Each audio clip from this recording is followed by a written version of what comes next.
Good morning, students. Today we are going to start our lesson 10. Lesson 10 name is दो कलाकार। यह कहानी मन्नू भंडारी द्वारा लिखित है। मन्नू भंडारी हिंदी कहानी साहित्य में नई कहानी आंदोलन की प्रारंभिक कहानीकार मानी जाती हैं। इन्होंने साहित्य में सामाजिक, आर्थिक, पारिवारिक तथा सांस्कृतिक समस्याओं का हृदयस्पर्शी वर्णन किया है। ये नारी जीवन तथा नारी मन की कुशल चित्रकार हैं। इन्हें मानव मन तथा मानव व्यवहार की सूक्ष्मताओं का अत्यंत गहन अध्ययन है तथा व्यापक ज्ञान प्राप्त है। यही कारण है कि इनकी जो कहानियाँ हैं वो हमारे मन को छू लेती हैं। इनकी कहानी में कोई ना कोई समस्या एक मूलभूत प्रश्न बनकर हमारे सामने आती है। इनकी कहानियों में मान्यता, विश्वास, प्रथाओं, परंपराओं, प्राणीहीन रूढ़ियों तथा अर्थहीन धारणाओं के प्रति सहज एवं सकारात्मक विद्रोह उभरता है। इनकी दृष्टि आधुनिक होते हुए भी निर्माणात्मक स्वरूप को लेकर प्रसिद्ध होती है।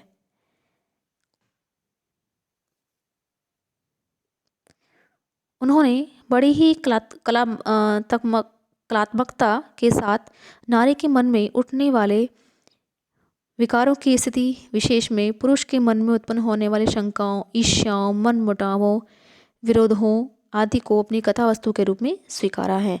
इनके प्रमुख कहानी संग्रह हैं मैं हार गई, तीन निगाहों की एक तस्वीर तथा यही सच है। आइए जाने कहानी का परिचय एवं सार।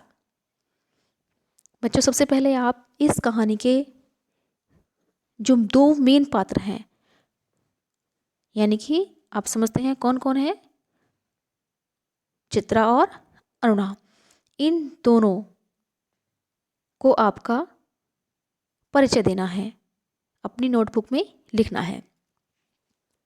आइए शुरू करते हैं कहानी।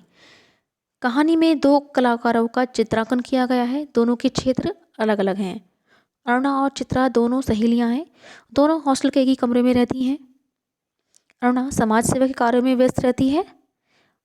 वह निर्धन तथा असहाय बच्चों को मैदान में बैठाकर बिना स्कूल के ही पढ़ाती है।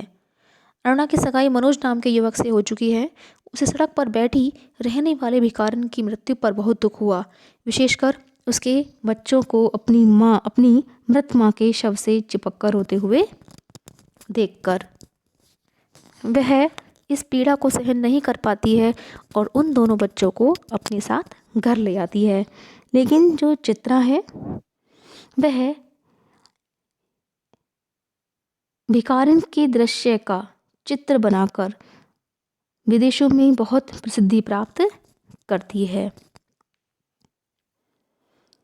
अरुणा के विपरीत चित्रा एक कलाकार है। वह एक अमीर बाप की बेटी है जो उसे विदेश भेजना चाहता है। वह हर समय चित्र बनाने में व्यस्त रहती है। उसके जीवन का उद्देश्य यानी कि एम एक महान चित्रकार बनना है। अरुणा के समाज सेवा से संबंधित कामों से उसे कोई भी सरोकार नहीं है, यानी उसे कोई लेना देना नहीं है।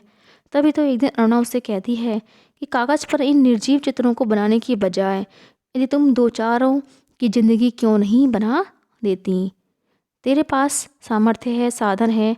तब यह सुनकर चित्रा ने तुरंत उत्तर दिया कि वह काम तो मैंने तेरे लिए और मनोज के लिए छोड़ दिया है। मतलब उसे अरुणा द्वारा समाज सेवा करना बिल्कुल भी अच्छा नहीं लगता है। वह केवल अपने चित्रों में ही मशरूफ़ रहना चाहती है। उसे किसी के सुख दुख से कोई सरोकार नहीं है। लेकिन अरुणा की भावना चित्रा से बिल्कुल अलग है।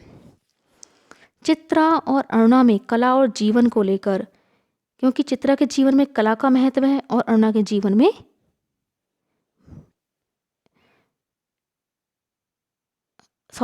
चित्रा और अरुणा में कला और जीवन को लेकर एक लंबी चौड़ी बहस होती है, क्योंकि चित्रा के जीवन में कला का महत्व है और अरुणा के जीवन में समाज सेवा का महत्व है। पर दोनों में से कोई एक दूसरे से हार नहीं मानती, क्योंकि दोनों अपने अपने उद्देश्य को ही सही बताती हैं। मूसलाधार वर्षा के कारण जब बाढ़ पीड़ितों की दशा बिगड़ती जा रही थी,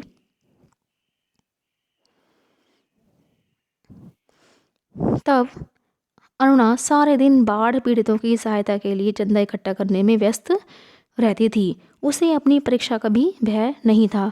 वह स्वयं सेवकों के साथ 15 दिनों के बाद लौटी तो उसकी हालत काफ़ी खस्ता हो गई थी। खस्ता मतलब थोड़ी खराब हो गई थी। चित्रा कुछ ही दिनों में घर चली जाएगी और 1 सप्ताह बाद हिंदुस्तान की सीमा से बाहर चली जाएगी। चित्रा को हॉस्टल में बड़ी शानदार विदाई मिली। जाने से पहले वह सबसे मिली, पर अरुणा नहीं आई। चित्रा गर्ग स्टोर के पेड़ के नीचे बैठी रहने वाली मृत भिखारिन तथा उसके रोते बिलखते 2 बच्चों का स्केच बनाकर ले आई। विदेश जाकर चित्रा का बहुत नाम हुआ। भिखारिन तथा उसके 2 अनाथ बच्चों वाले चित्र की प्रशंसा में प्रशंसा में वहाँ के अखबारों के कॉलम भर गए। यानी कि हर जगह चित्रा की तारीफ ही तारीफ और प्रशंसा भरी हुई थी। अखबारों में अनेक प्रतियोगिताओं में उसका अनाथ शीर्षक वाला चित्र प्रथम पुरस्कार पा चुका था। पहले वर्ष तो अरुणा से पत्र व्यवहार नियमित रूप से चला, यानी कि दोनों एक दूसरे को पत्र लिखती, परंतु धीरे धीरे पत्र लिखना एक दूसरे का बंद हो गया, क्योंकि दोनों ही अपने अपने कार्यों में व्यस्त हो गईं। चित्रा 3 साल बाद भारत लौटी। उसका भव्य स्वागत हुआ। दिल्ली में उसके चित्रों की प्रदर्शनी आयोजित की गई। वहीं भीड़ भाड़ में उसकी भेंट अरुणा से हो गई। अरुणा के साथ 2 बच्चे भी थे। पूछने पर जब अरुणा ने कहा, चित्रा ने पूछा, ये किसके बच्चे हैं? अरुणा ने कहा, मेरे बच्चे हैं। पर चित्रा को विश्वास नहीं हुआ। इन दोनों बच्चों को भी चित्रकला में रुचि थी। बच्चों की फरमाइश पर चित्रा ने उन्हें अपनी तस्वीरें दिखाई। चित्रों को देखते देखते वे भिखारिन वाले चित्र के सामने जा पहुँचे। बच्चे उस चित्र को देखकर खुश नहीं हुए, यानी कि वे उस चित्र को देखकर फिर से व्याकुल हो गए, क्योंकि उन्हें अपनी माँ की याद आ गई थी। तभी अरुणा के पति भी वहाँ आ गए। चित्रा के बार बार पूछने पर अरुणा ने बता ही दिया कि वे दोनों बच्चे उस भिखारिन के हैं जिसका एक स्केच बनाकर तुम विदेश में प्रतियोगिताओं में प्रसिद्धि प्राप्त कर रही हो। यह सुनकर चित्रा की आंखें फटी की फटी रह गईं कि वास्तव में सच्चा कलाकार कौन है, चित्रा या अरुणा। आइए जाने कहानी का उद्देश्य। तो कहानी में ऐसी 2 सहेलियों का चित्रण किया गया है जो कॉलेज के हॉस्टल में एक ही कमरे में रहती हैं, पर दोनों के जीवन का लक्ष्य अलग अलग है। अरुणा के जीवन का लक्ष्य समाज सेवा है, जबकि उसकी सहेली के जीवन का उद्देश्य एक महान चित्रकार बनना है। तो मन्नू भंडारी दोनों पात्रों के माध्यम से यह स्पष्ट करना चाहती है कि कलाकार की सच्ची पहचान क्या होती है। चित्रा के अनुसार अच्छे चित्र बनाना ही सच्चे कलाकार की पहचान है, जबकि अरुणा के अनुसार निर्जीव चित्रों को बनाने में समय बेकार करने से कहीं बेहतर है कि जो प्राणी जीवित हैं, बेसहाय हैं, उनका कुछ भला किया जाए, उनकी कुछ सेवा की जाए। जो निर्धन हैं, असहाय हैं, पीड़ित और शोषित हैं, उनके जीवन में सुधार लाने का प्रयास किया जाए। कठिन शब्द, खिजलाहट यानी कि खींच जाना, उलटफेर, गड़बड़, निर्जीव, जीवन रहित, विराट, बहुत बड़ा, इम्तिहान, परीक्षा, इकलौती, अकेली, आयोजन, व्यवस्था यानी कि प्रबंध, फरमाइश, मांग, प्रतीक, प्रतिरूप, सिंबल, आवेश में आ जाना, क्रोध आ जाना, जोश, गुस्सा, उसकी हालत खस्ता हो यानी कि खराब हो गई, निरक्षरता, अनपढ़ता, सामर्थ्य, हैसियत, प्रतीक्षा करना, इंतजार करना, तूलिका यानी कि कूंची, कलर करने वाला ब्रश। तो बच्चों आज बस इतना ही।